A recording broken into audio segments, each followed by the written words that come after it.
বিশ্বকবি রবীন্দ্রনাথ ঠাকুরের কথায় আমার সোনার বাংলা, সত্যি আমার বাংলা সোনার। তাই তো দিল্লির সুলতান থেকে ইংরেজ সবাই বাংলার উপর নির্ভরশীল ছিল। আজ বাংলার এই নবাবী মহলের গল্প জানতে আর প্রাক ব্রিটিশ শাসনের ভিত্তি তৈরির গল্প শুনতে আমাদের ডেস্টিনেশন মুর্শিদাবাদ।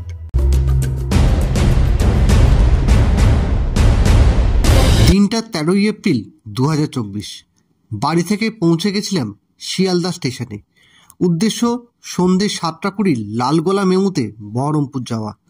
বাড়ি থেকে ভাড়া পড়েছিল 40 টাকা। ট্রেনটার সময় ছেড়েও বহরমপুর ঢুকতে রাত 11:40 বাজিয়ে দিয়েছিল। তবে আমার ভিটে বাড়ি হওয়ায় আমার কোনো অসুবিধা হয়নি। কপালও ভালো যে এত রাত্রে টোটোও পেয়েছিলাম। আপনাদেরকে এত রাত্রে না আসার সাজেশনই আমার রইল। সুপ্রভাত। সকাল সকাল বাড়ি থেকে ভাত ডাল তরকারি পেট ভরে খেয়ে বেরিয়ে পড়লাম মুর্শিদাবাদ ভ্রমণের উদ্দেশ্যে। চলুন আমাদের সঙ্গে আপনারাও মুর্শিদাবাদ আজ ঘুরুন। আজকে 14ই এপ্রিল 2024, আজ পয়লা বৈশাখ। প্রত্যেকে নববর্ষের শুভেচ্ছা এবং অভিনন্দন। আজ ব্লগ শুরু করছি মুর্শিদাবাদ থেকে।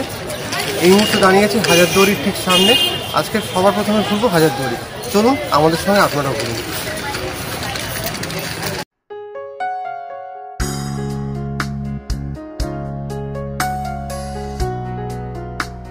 হাজারদুয়ারির নামকরণের উৎস বহু দরজা বিশিষ্ট প্রাসাদ। অনেকের মতে আসল এবং নকল মিলে 1000টা দরজা আছে। আমার ঠিক পেছনে হচ্ছে, এটা হয়তো আমরা অনেকেই জানি, মুর্শিদাবাদের বিখ্যাত, মানে যার নামে মুর্শিদাবাদ নামটা উঠলে যার কথাটা সবার আগে আসে সে কিন্তু এই পেছনেই আছে, মানে হাজারদুয়ারি প্যালেস। ঠিক যেরকমভাবে লখনৌ নামের সঙ্গে যেরকম ইমামবাড়া, জয়পুর নামের সঙ্গে যেমন হাওয়া মহল, ঠিক মুর্শিদাবাদ নামটার সঙ্গেও কিন্তু হাজারদুয়ারি একই রকমভাবে জড়িত। 1829 সালের 29শে অগাস্ট এর ভিত্তিপ্রস্তর স্থাপন হয়েছিল এবং এই ভিত্তিপ্রস্তর স্থাপন করেছিলেন নবাব হুমায়ুন চাঁদ। 1829 সালে এর ভিত্তিপ্রস্তর স্থাপনকালে উপস্থিত ছিলেন governor general Lord William Cavendish সহ বহু গণ্যমান্য ব্যক্তিত্ব। 1837 সালে এর নির্মাণ সম্পূর্ণ হলে খরচ পড়ে 18 লক্ষ স্বর্ণমুদ্রা। এর নকশা করেন ডানকান ম্যাকলয়েড কোম্পানি। ভারতীয় এবং ইটালীয় স্থাপত্যের উৎকৃষ্ট নিদর্শনের। ভেতরে কিন্তু সংগ্রহশালা আছে, যেটা শুনেছি খুব গুরুত্বপূর্ণ। অনেক কিছু এখানে পাওয়া যায়। আগে ঘুরে দেখি, তারপর আপনাদের সঙ্গে শেয়ার করবো কি দেখলাম না দেখলাম।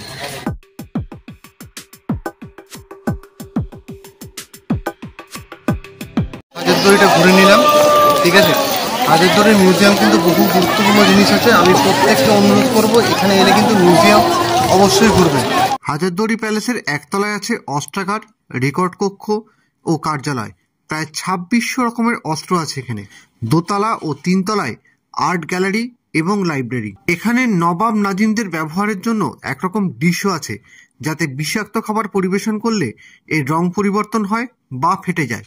কিন্তু ভেতরে ভিডিওগ্রাফি অ্যালাউ না থাকার জন্য আপনাদেরকে কোনোটাই দেখাতে পারলাম না। হাজারদুয়ারির ঠিক বিপরীতে সুবিশাল ইমামবাড়া। 1847 সালে নবাব নাজিম মনসুর আলী খাঁ ফেরাদুন জাঁ 7 লক্ষ স্বর্ণমুদ্রা ব্যয়ে এই ইমামবাড়া তৈরি করেন। এটি পশ্চিমবঙ্গের সর্ববৃহৎ ইমামবাড়া।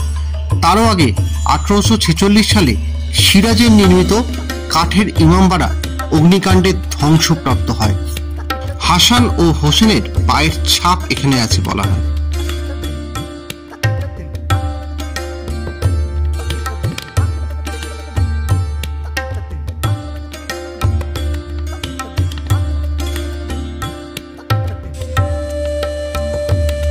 এবার সামনে যে কামানটা দেখছেন তার নাম বাচ্চিয়ালি তোপ।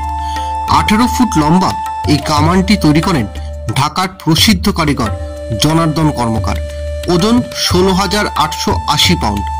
একবার দাগতে নাকি 1800-এর বারুদ লাগতো বলে শোনা যায়। এই কামানটা একবার দাগার সঙ্গে সঙ্গে আশেপাশের বহু গর্ভবতী মহিলার অকালে গর্ভপাত হয়েছিল। তারপর থেকেই এটি দাগাও বন্ধ হয় এবং এর নাম হয়েছিল বাচ্চিয়ালি তোপ। হাজারদুয়ারি আর ইমামবাড়ার ঠিক মাঝামাঝি অবস্থিত মদিনা মসজিদ। এটি তৈরি হয়েছিল সিরাজউদ্দৌলার মা আমিনা বেগমের ইচ্ছায়। আমিনা বেগমের ইচ্ছা ছিল সিরাজ নবাব হলে তিনি মক্কার কাছে মদিনা থেকে পবিত্র মাটি এনে মসজিদ বানাবেন। মাতৃভক্ত সিরাজ নিজে মদিনার কারাবালা থেকে পবিত্র মাটি এনে মায়ের ইচ্ছার মর্যাদা দেন। মসজিদটি ছোট হলেও খুবই দর্শনীয়। সাদা এই মসজিদটি সিরাজের আমলের একমাত্রই স্থাপত্য নিদর্শন। হাজারদুয়ারি কিন্তু সকাল 9টা থেকে বিকেল 4:30 অবধি ঢোকার জন্য টিকিট পাওয়া যায়। টিকিট মূল্য বড়দের ক্ষেত্রে 25 টাকা, বাচ্চাদের ক্ষেত্রে কোনো টিকিট লাগে না। আর হাজারদুয়ারিতে কিন্তু আপনি ম্যাক্সিমাম বিকেল 5টা অবধি থাকতে পারেন। প্রত্যেক শুক্রবার কিন্তু হাজারদুয়ারি প্যালেস বন্ধ। ওয়াসেফ মনজিল, যার অপর নাম হচ্ছে নিউ প্যালেস। মুর্শিদাবাদের নবাব স্যার ওয়াসেফ আলী মির্জা নিজের বসবাসের জন্য এই প্রাসাদের নির্মাণ করেন 20 শতকের গোড়ায়।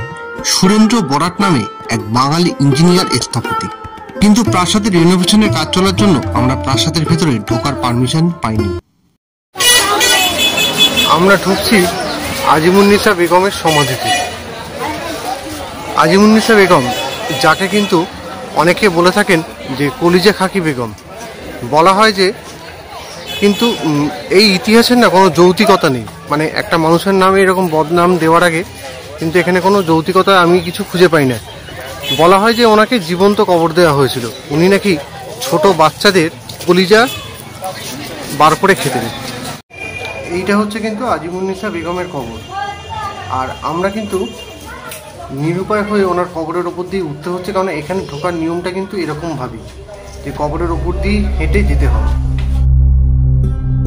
অনেকে বলে থাকেন যে আজিমুন্নিসা বেগমের সমাধিটা এইভাবেই করা যাতে ওনার কবরের উপর দিয়ে লোক হেঁটে গেলে ওনার পাপটা হ্রাস হয়। কিন্তু এখানে একটা কথা বলি, ওনার বাবা মুর্শিদ কুলি খানের কবরটাও কিন্তু ঠিক একই রকম ভাবে করা। হয়তো আমার মনে হয় এটা আমাদের বংশগত ট্র্যাডিশনই ছিল যে এইভাবে ওনাদের কবরটা করা।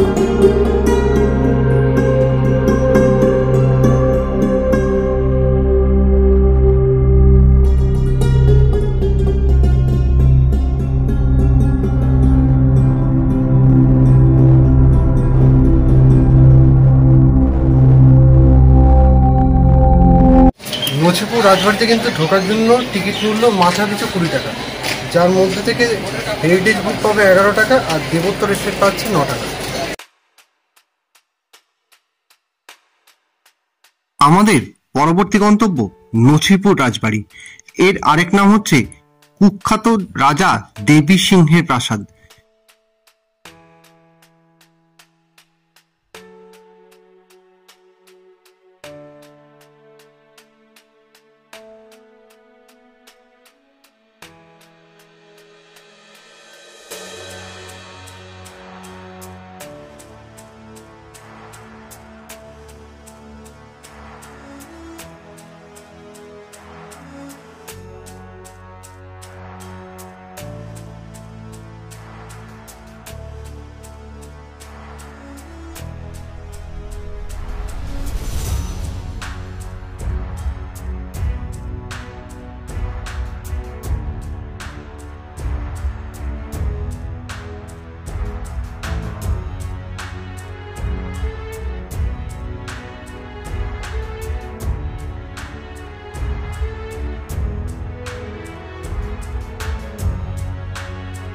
ছিয়াত্তরের মন্বন্তরের অন্যতম নায়ক এই দেবী সিং। প্রাসাদটা খানিকটা হাজারদুয়ারির আদলেই করা।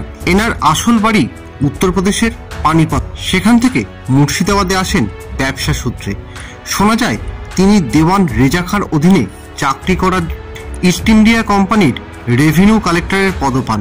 প্রজাদের প্রতি তার আচরণ কেমন ছিল সেটা আমাদের গাইড সাহেবের মুখেই শুনে নিন আপনারা। হত্যা করতেন, শীতকে গরম করে আপনার সামনে স্ত্রী হোক ছেলে হোক চোখে ঢুকিয়ে অন্ধ করে দিতেন। এইভাবে অত্যাচার করতেন, করে কর আদায় করে ব্রিটিশের মন জয় করতেন। একটা দুর্ভিক্ষ হয়েছিল এই বাংলায় 76-এর মন্বন্তর। ইতিহাসও পড়ে থাকবেন 76-এর মন্বন্তর বলা জন্য কিন্তু দায়ী। লক্ষ লক্ষ লোক না খেয়ে মারা গিয়েছিল। মানুষ জীবন ধারণের জন্য গাছের পাতা, মানুষের মাংস খেয়ে জীবন ধারণ করেছিল। সালটা ছিল ইংরেজির 1770, বাংলার 1176। এই জায়গাটা ছিল তখনকার দিনে বাইজি মহল। এখানে সেই নামকরা লখনৌর বিখ্যাত বাইজি হীরাবাই নাচ করতেন। 1 ঘন্টায় 5000 স্বর্ণ মুদ্রা নিতেন সেই যুগে। এখানেই ছিল দেবী সিংহের প্রাসাদের ফাঁসি দেওয়ার জায়গা, কিন্তু একটা দুর্ঘটনার পর মুর্শিদাবাদ থানার পুলিশ এসে এই জায়গাটাকে বন্ধ করে দিয়ে গেছে। উপরে চূড়াটা দেখা যাচ্ছে না, এটা কিন্তু মন্দিরের যেদিক থেকেই ঘুরবেন সব দিক থেকে কিন্তু এই 10টা চূড়াই আপনি দেখতে পাবেন।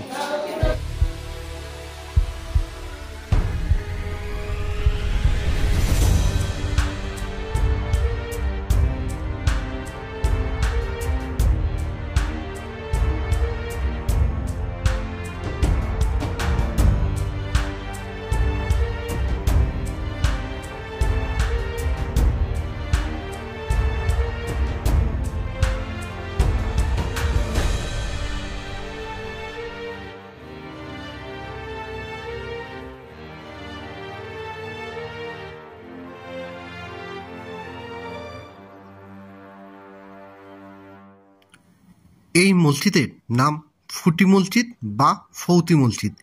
মুর্শিদ কুলি খাঁর দৌহিত্র সরফরাজ খাঁ এর নির্মাতা।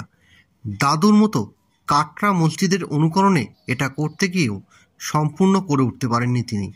ছাদ তার অসম্পূর্ণ বা ফুটো থাকায় ফুটি মসজিদ এর নাম। এখানে নামাজ পড়াও চলে না, পরিত্যক্ত অবস্থায় এটি পড়ে রয়েছে। সম্ভবত নবাব আলীবর্দী খাঁর হাতে সরফরাজের নিহত হওয়াই এই মসজিদের অসম্পূর্ণতার কারণ।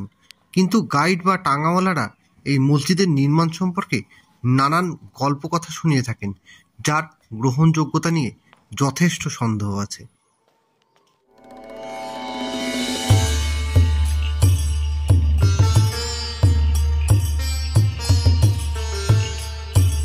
চলুন এবারে আপনাদেরকে নিয়ে যাই মুর্শিদাবাদের চাঁদনি চকে। বিনাফার ওয়াজেদ আলীর নামে এই মসজিদটি দান করেছিলেন মির্জাফরের স্ত্রী মুন্নি বেগম। 1767 সালে এটি নির্মাণ করেন মির্জাফর। আজকের মতো পর্বটা এখানেই শেষ করছি। দেখা হবে পরবর্তী পর্বে মুর্শিদাবাদের 2য় অধ্যায় থেকে। ততক্ষণ সুস্থ থাকবেন, ভালো থাকবেন, দেখতে থাকবেন। আর যদি ভিডিওটা ভালো লেগে থাকে আমাদের পরিবারের সদস্য হওয়ার অনুরোধ রইল।